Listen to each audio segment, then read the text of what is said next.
말씀은요, 이스라엘 백성들이 과거의 그 잘못들을 되돌아보는 내용입니다. 이스라엘 백성들은 사실 실패했습니다.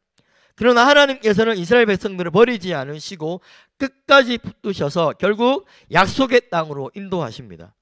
그리고 남과 북으로 나뉘어졌지만 다시 회복시키시고 에스라와 느헤미야를 통하여서 성전을 짓고 성벽을 재건하고 말씀을 통하여서 그들 가운데, 그들의 내면 가운데 하나님이 역사하신 것이죠.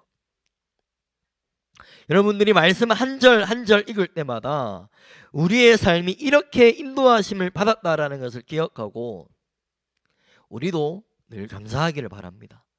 여러분이 지금 내가 이렇게 된 것, 하나님의 은혜 덕분입니다. 아멘.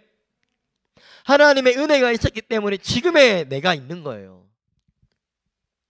여러분, 강야에서 하나님을 향한 신앙을 버리면 편할 것 같습니까?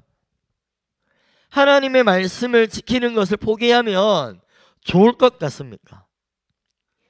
여러분, 놓치는 순간 세상이라는 급류에 순식간에 떠내려가게 될 것입니다. 주님은 우리가 규례를 지키는 것이 안식을 누리는 길이라고 말씀하였습니다. 예수님도 세례를 받으시고 강야로부터 시작하였습니다. 이스라엘 백성들도 애굽에서 출애굽을 하고 나서 바로 맞닥뜨렸던 것이 바로 강야입니다. 이 강야에서 내가 가진 이 신앙을 증거하셔야 돼요. 하나님께서 이 세상을 살아가는 가운데 고통을 주십니다. 무조건 시온의 대로가 열리는 것은 그것은 참된 진리의 가르침이 아닙니다. 예수님이 걸어가신 길이 그러했고 모든 신앙의 사람들이 걸어갔던 길이 다 이와 같았습니다.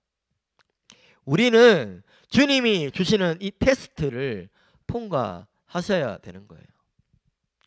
왜 이스라엘 백성들이 과거를 회상하겠습니까? 그 실패를 돌아보는 거예요. 그럼에도 불구하고 하나님이 우리를 여기까지 인도하셨다라는 거예요. 우리는 연약하고 부족하고 넘어졌지만 그 앞선 그 조상들은 실패했지만 그럼에도 하나님의 은혜가 있었기 때문에 지금 여기에 있다라는 거예요. 이스라엘 백성들이 아직까지 존재하고 있는 거예요. 저와 여러분이 이와 같은 고백을 드렸으면 좋겠습니다. 청년들의 삶이 얼마나 유혹이 많겠습니까? 친구들과의 우정을 위해서 무엇을 못하겠습니까? 여러분, 돌덩이가 무겁다고 버리시면 안 됩니다. 돌이 클수록 무거울수록 좋은 것입니다. 그래야 안전하기 때문입니다. 강야는 축복입니다. 그때는 모르지만 돌아보니 강야는 축복이었습니다. 이스라엘 백성들이 지금 그때를 생각하면서 얼마나 감사하고 있겠습니까? 이스라엘 백성들이 들은 이 기억이 있기 때문에 하나님에 대한 놀라운 은혜를 날마다 기억하는 백성이 된 것입니다. 저와 여러분이 이 은혜를 놓지 않기를 축복합니다. 이스라엘 백성들은 실패했지만 하나님은 용서하시는 분이고 은혜로우시고 긍휼이 많으시고 더디 노하시는 분입니다. 그렇기 때문에 오늘도 예배 자리에 우리가 나오고 있는 거예요. 그리고 오늘 이 예배 자리에서 우리가 목이 굳은 백성이 되는 것이 아니라 늘 다시 하나님의 은혜 가운데 젖어들 수 있는 기회가 있는 것이죠. 이 은혜를 누리면서 우리가 이 강야를 잘 통과하기를 원합니다.